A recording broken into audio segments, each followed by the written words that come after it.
Good morning, everybody. Welcome to today's webcast. Our topic today, an updated guide to reducing digital risk.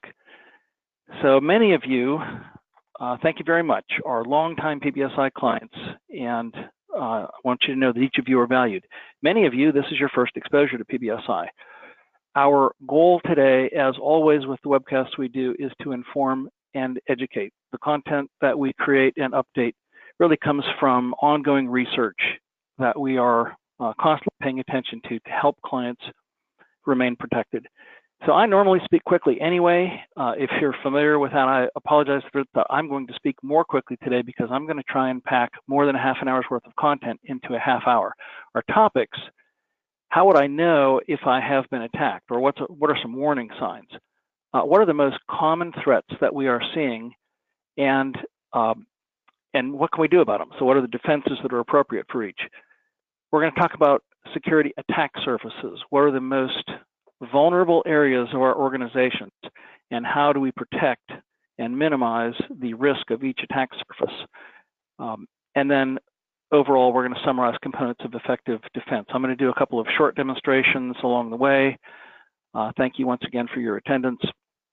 We're going to move quickly to content. So for those of you not familiar with PBSI, we're a technology services provider with hundreds of clients in healthcare business, nonprofit, professional firms, in a large radius around Cincinnati, in Ohio, Kentucky, and Indiana. So one of the things as CEO that's a great blessing to me is to know that we have a large group of staff. 17 of our staff have been with us for 10 years or more, and that is really important to helping clients. I'm very thankful to know I can go on vacation and nobody needs me. So that's a good thing. So lots of good staff, and we focus on security. We're learning all the time, and other areas of IT as well, which we'll talk about. I'm not going to demonstrate this topic. Those of you who've attended prior webcasts have seen a demonstration, but I'm going to mention this because it's relevant for today. Why do we care about security? You wouldn't be attending this webcast if you didn't understand the importance. The internet is dangerous, and the tactics of attackers are changing, and that will not stop. They will continue to change. One of the most important areas that ends up being an attack surface is our email. And though I won't demonstrate this now, we have access to an exposed password check where we can go to any domain. So if you would like this done for you, we can check at yourorganization.com or .net or whatever your addresses are, and identify what email addresses in your organization have been exposed with passwords. And it's a frightening thing. Those of you who've seen this, you know, so just let us know if you'd like a free check. The purpose of this discussion, though, is to understand that in each of our organizations, including PBSI, there are like 60 email addresses that have been PBSI email addresses where there are exposed passwords. They came from LinkedIn, Experian, whatever site where an employee trusted their username and password to that site, and then that site was hacked and they ended up for sale on the internet. Why that's important is because once a combination of email and password are exposed out there, then they can be used to attack, and they are used to attack. So I'll hopefully make that more clear in just a couple minutes. Some warning signs. These may not be new, fresh news to most of us, but please, if you have old PCs in your organization, don't just assume because it's slow because it's old. If your PC slows down, it's almost certainly, it's not really slow because it's 10 years old or 5 years old. There are unseen processes typically, and they may include, not necessarily, but they may include keyloggers or malware that may be difficult to detect underneath the surface. So an employee describes, my PC is really slow. I take notice and think, well, wait a minute, don't just assume that's okay. We can help evaluate what's going on a PC remotely, but that's a key thing. We're storing or sending more data than usual. One of the reasons that we, for every client where we're doing online security monitoring, we check disk space growth. If it's more than a certain low percentage per day, then we'll get an alert. And the reason for that is that keyloggers and malware frequently will store data. They're storing log files, they're storing passwords that are used on that PC. And anytime your disk rate of disk growth is unusual, it's a heads up. You wouldn't know this typically unless you had some monitoring going on.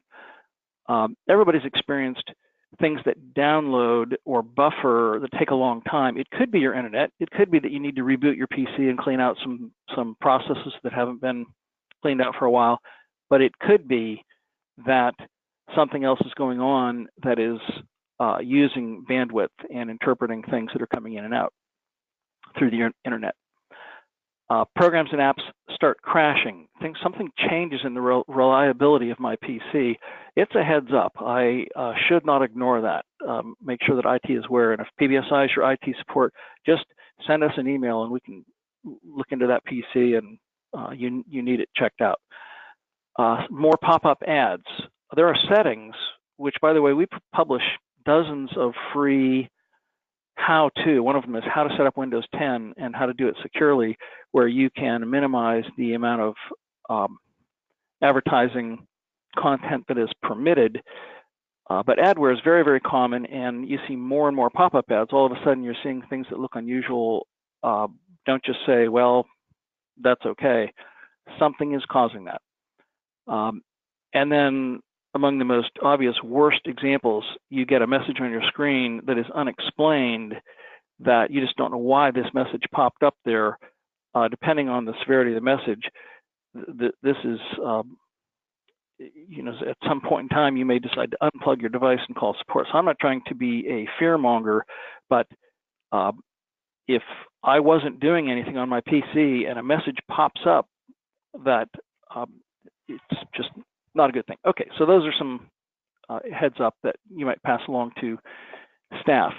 Now, the main content today, we're going to talk about what are the most common attack surfaces, where are we vulnerable as an organization, and email is certainly front and center. Phishing attacks, these are the things that all of us experience all the time, where we're getting emails from sources where we don't know where they came from, particularly if they are emails are unsolicited. Then you just need to be careful. I think this is well understood by everybody at this point, but still it's a significant, a very high percentage of actual successful attacks come from phishing attacks via email, and increasingly they have our exposed passwords, so they're able to get into our email if we have an exposed password. So exposed passwords are a source of significant risk, and once an individual's password and email is exposed in an organization that shares an @myorganization.com, and that allows a hacker to access that person's email, then other risks from there take place, including spear phishing, where now employees from emails from existing employees start coming to me, and because I trust Karen in an organization, I get an email from Karen, I'm going to vet it less carefully. Well, this is the source of some really difficult and expensive hacks, a lot of times. Ransomware attacks are virtually always caused by a click in an email. So email is just really important. The two defenses, which we'll talk about in detail, are one, training, ongoing process for all of us, and we offer some free services and some chargeable training services that help. But the very most important defense against email that we'll talk about is it's not new at this point, but an Office 365 feature called Advanced Threat Protection that eliminates damage if the person clicks on a bad attachment or a bad link. It's a really important thing that if you've attended our webcast in the last year, you've heard me talk about this. We use it at PBSI. So it's training and it's email protection software. So other surfaces, network attacks that are looking for default settings on our firewall. Firewalls are generally inexpensive devices, and it's not expensive to configure them properly, meaning securely, meaning run silent and redirect ports and things that security administrators are familiar with. But if you haven't had your firewall set up, then the default settings on your firewall allow things to pass through that were never intended to pass through. And another attack surface is once a PC has been compromised. So you have one PC where there's been a successful attack, then network attacks from the inside start from compromised PCs. So this is a matter of being aware usually with security monitoring, that knows you have a compromised PC that's producing some network traffic that shouldn't be coming from that PC. And it can be a source of danger. This is how all kinds of network damage and theft and malware gets distributed. A significant source is PCs with unupdated security patches. So this concept is called patch management. And the idea is we have to make sure that all of our PCs are updated, not with the latest version of a particular software where you're going to pay for the next version of software, X, but we're talking about the free automatically downloaded security patches offered by every vendor. Microsoft, Adobe, Apple, every major vendor offers security patches, and all PCs need to be set to auto-update them, because when security patches are released, each vendor, let's take Microsoft as an example, they fixed a security patch in Windows 10, and when they released the security patch, they announced, we've fixed a problem, and here's the problem we fixed. And all vendors worldwide, or excuse me, all bad guys worldwide are notified at the same time. Oh, I didn't know there was a problem. And they get under the surface and they learn how to attack. And anybody who hasn't updated that security patch is at risk for an attack from the outside. So really important.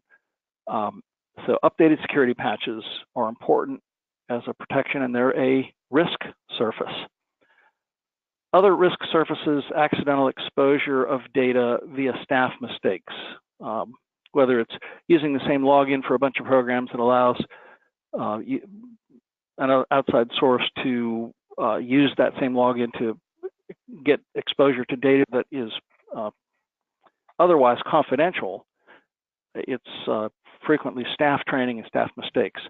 Then we can lose laptops or USB drives, and then our attack surfaces now increasingly include the Internet of Things.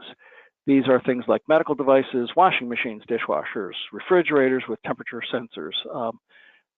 So frequently, these are set by default with default administrator accounts and passwords, and they must be changed, and networks can be attacked because increasingly all of our networks have things attached to them that aren't just PCs and laptops and iPhones. So these are the attack surfaces. So how do we protect? I'm going to run quickly through some advanced attack methods and how and why we want to protect. So phishing emails and malware launches. The two things we need to do to protect phishing emails are train employees how to evaluate emails for safety. We do free webcasts on this topic, and if you'd like a link to the last webcast we've done, just ask us. We're happy to send this information. We don't charge. We want people to know how to behave securely.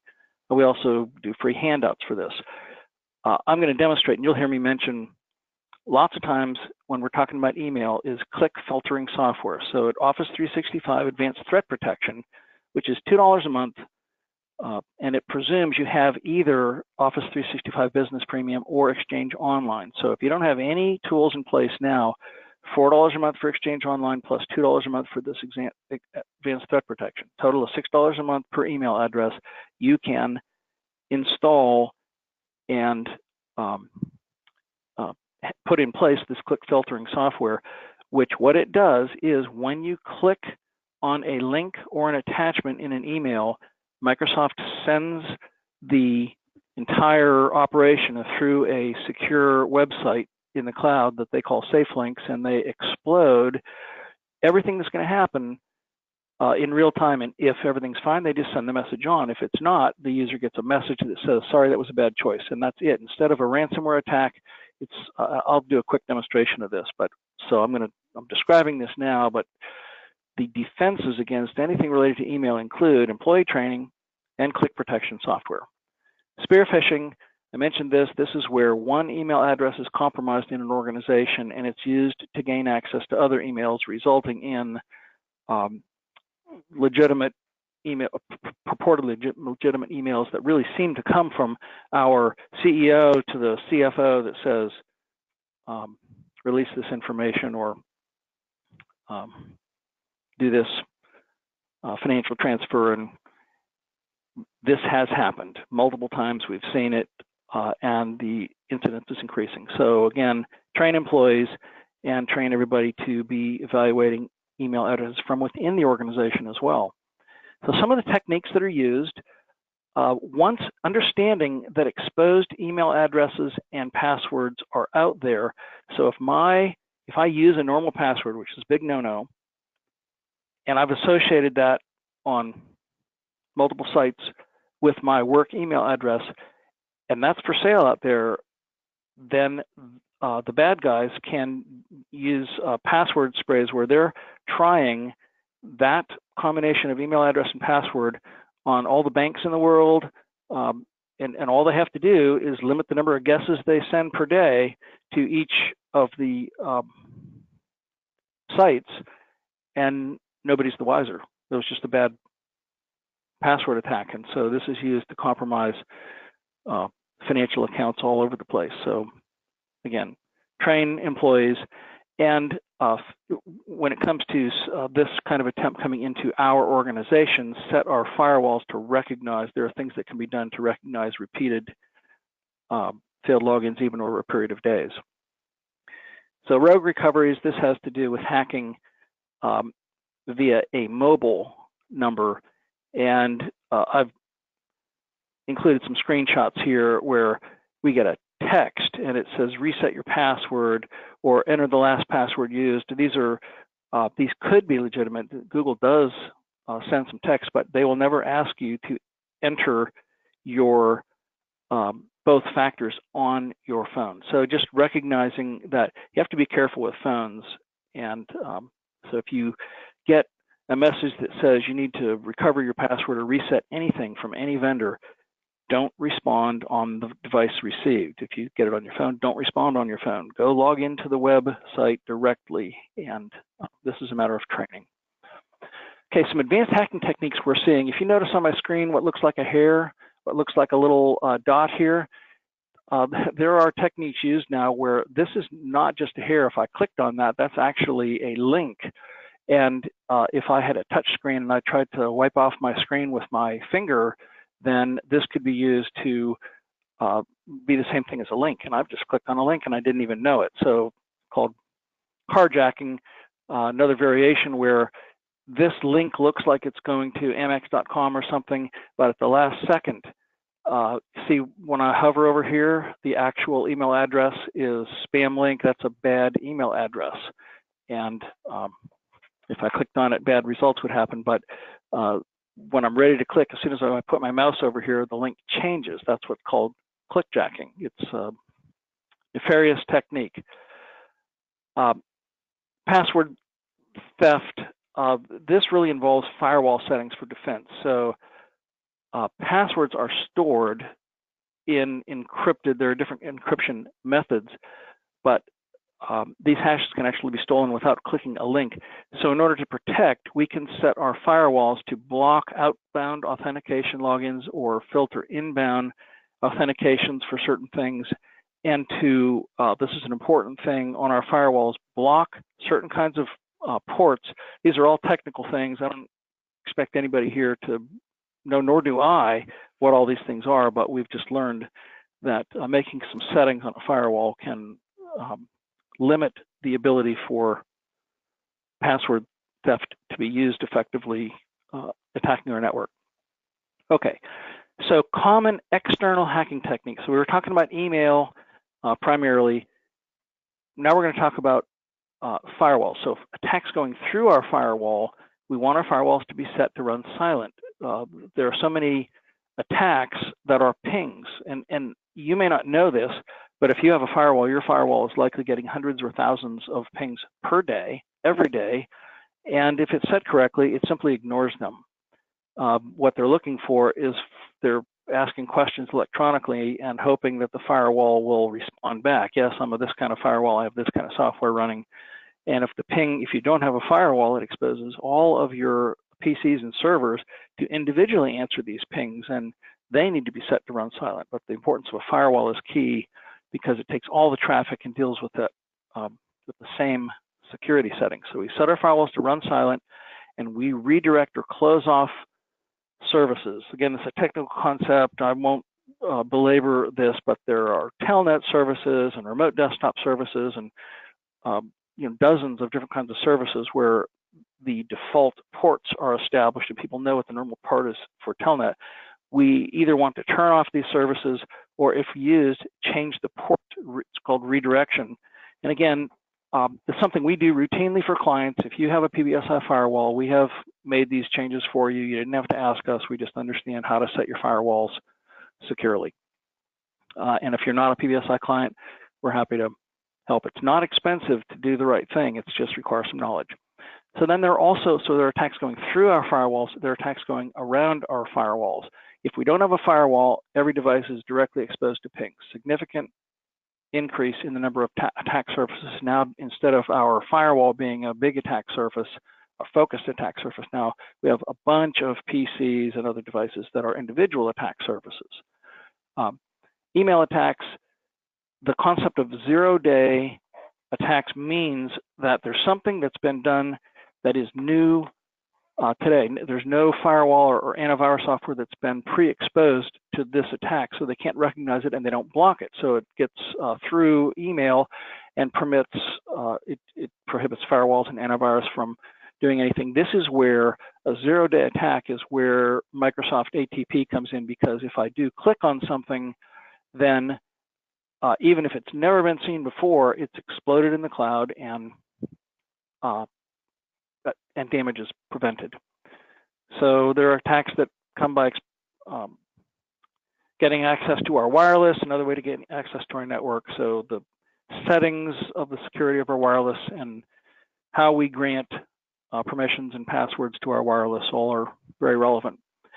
Then website hosting is another possible attack surface. Is somebody goes to our website, and if it's connected in an insecure way to the data in our organizations, then that could be dangerous because we're giving somebody access through a different method that's not going to go through our firewall.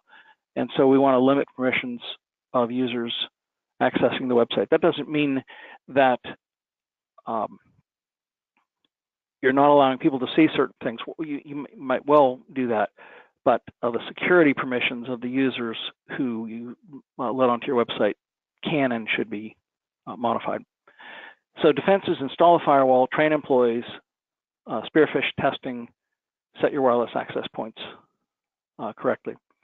So I'm going to really fly through a couple of slides here, important stuff, but we do an entire webcast on this topic alone. Email security training. The basics are: pay attention particularly to unsolicited email. Always have your antenna up to evaluate every email. Is there anything unusual? Time of day, recipient. Another principle: don't get news from your email. If you get a current event, something that says, the financier, Jeffrey, forget his name, new information about his suicide, do not click in an email. That's exactly what scammers do. They take very current events and they try and say, send something by email that makes us curious. Go to your news source directly. Don't click in an email. And then unsubscribe. Basically, don't unsubscribe to most emails. Instead, right-click if you're using Outlook and say rules block sender.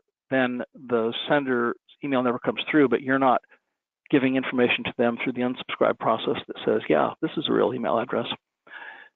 So there are other email training steps that are important. And if you ask, we'll send you either a one-page flyer on security training principles or send you a link to the last webcast we did on that topic. So we talked about firewall settings. I won't further identify that now, but here are some specifics about the things that we do on a firewall to set them. Basically, this is an attack surface, and we need to treat it as such and make sure that we have protected as well as we can by doing, appropriate experienced firewall setup. Endpoint protection. This is the most significant attack surface is our PCs. Make sure we have antivirus, that we have monitored patch management running, that vulnerability scans are running, and that they produce alerts that are responded to. These are all things that we do for clients as a standard routine as a part of our online security monitoring. And some things that end users need to do, which again, we have standards for this that we can communicate, configure systems for screen blanking and auto log off, but don't configure them to turn off. We want all PCs set to always be on, never go to sleep. That permits scans and updates to run at night, so we don't come to our PC in the morning and have it take 5 minutes of really slow time to do things that it should have been doing at night. Restrict admin privileges on PCs, require multi-factor authentication whenever possible. We've gone to and recommending to clients that your Outlook and your Office 365 require multi-factor authentication. They're just steps that are simple, but important. And if you have users using home PCs, make sure your home PCs are updated. If you have a compromised PC, they can use a keylogger on that PC, the bad guys can, to capture the remote access login and password that's used into your network, and all of a sudden, a compromised home PC can compromise a work PC and lead to network compromise. So these are some basics. Access controls, username and passwords, physical controls. You can have cameras, and we do all of this stuff. There's some physical things. If you'd like a copy of our slide deck, you're welcome to ask, and we'll send it to you. I'm just trying to skim things so that we make sure and finish within the promised half hour. And have an incident response plan. Make sure you have a security and privacy officer. And again, we can help with this stuff. We've got policies and procedures, and how and when does staff report a security incident, establish a procedure for forwarding questionable emails. I did this recently where, so I'm doing this webcast on security topics, but I'm not a technician, and so I, with some frequency, maybe once a week, I'll forward an email to our security administrator and say, this looks like a scam, is it right? And virtually always yes or no in some cases. No, this is actually an email that we need to respond to. So make sure you have and communicate what is your methodology in your organization to responding to emails, so that you don't make each individual employee the end decision maker as to whether an email is okay. Policies, defining roles and responsibility, we just talked about. Education, what's acceptable, what are our policies on personal devices and incident reporting. These are things that the weakest link is the weakest link in the organization. Very, very quick demonstration. I'm going to go and do a short demonstration of Office 365 Advanced Threat Protection. So the way this works, I've saved in my email an email that came to me. Our security administrator sent this and said, here's an example of one where this didn't show up as a link like this. It said, news source or whatever. But if I click using Office 365, I have this advanced threat protection. That would have resulted in a malware installed on my PC, but it was routed by Microsoft out to their SafeLinks site. It was exploded there, and all I got back was a message that says, this is malicious. You don't go there. Microsoft permits you to have a button here that says proceed anyway, but we don't do that, and we don't recommend anybody do that. Office 365 settings are things that you learn over a long period of time. We've got lots of expertise about this, but that link would have been a damaging malware link. Instead, it was a simple message. Other thing, same thing happens with attachments. Here's an attachment I received recently from a client, and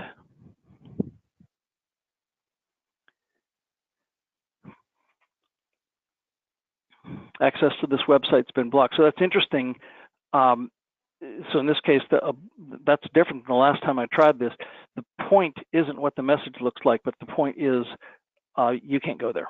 And so that's where this advanced threat protection prevented me from making a mistake. So I will take my last minute to do a short demonstration of online security monitoring and how this works. Every PC at every one of these customers and every server at every one of these customers is being monitored, and alert messages are coming. I've selected only PBSI, so these are the workstations at PBSI, and this is where each PC checks in every hour and sends a set of signals on a whole bunch of topics. So we're looking at disk space growth and logging events and whether patches are up to date. We can see the detail of which patches are missing and fix those, what web access has been done, what memory and what software is running on this PC. All these things can be used for diagnostics, but the main thing that we're doing is we're paying attention to checks. Interestingly, very frequently do we see hardware issues, but when I brought this up this morning, I see that this is a home PC of one of our employees that we have monitored, and there's a red X, and so this came up with an alert.